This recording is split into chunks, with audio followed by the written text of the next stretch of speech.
Assalamualaikum warahmatullahi wabarakatuh. Hello everyone, my name is Cahya Ainur Rahman.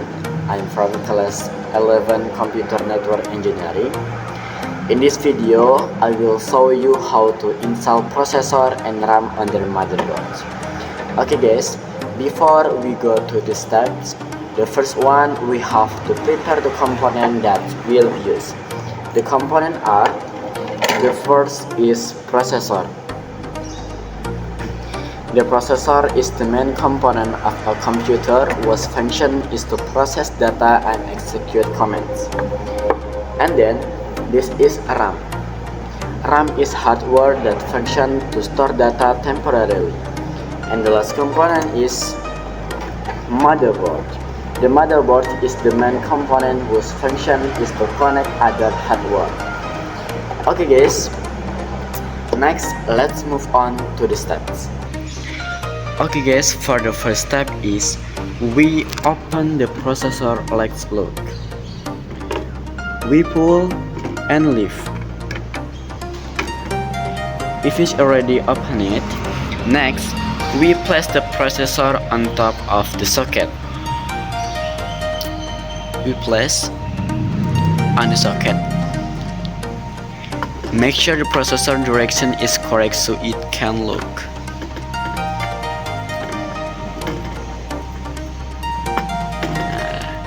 This. Then if it's correct, we close the Let's look again. We close.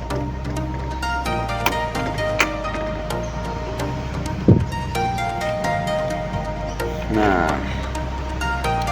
Okay. The next is we will install RAM. The first one, place the RAM in horizontal position and make sure the resist on the RAM fits into the socket. This. Like this.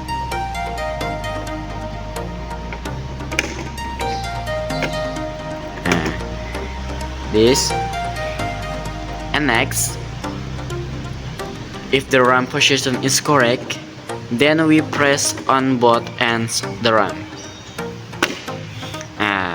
If you hear a clicking sound, then the RAM is installed correctly.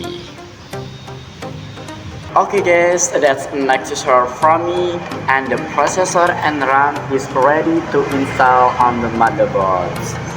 Okay guys, thank you so much for your attention. Wassalamualaikum warahmatullahi wabarakatuh. See you again.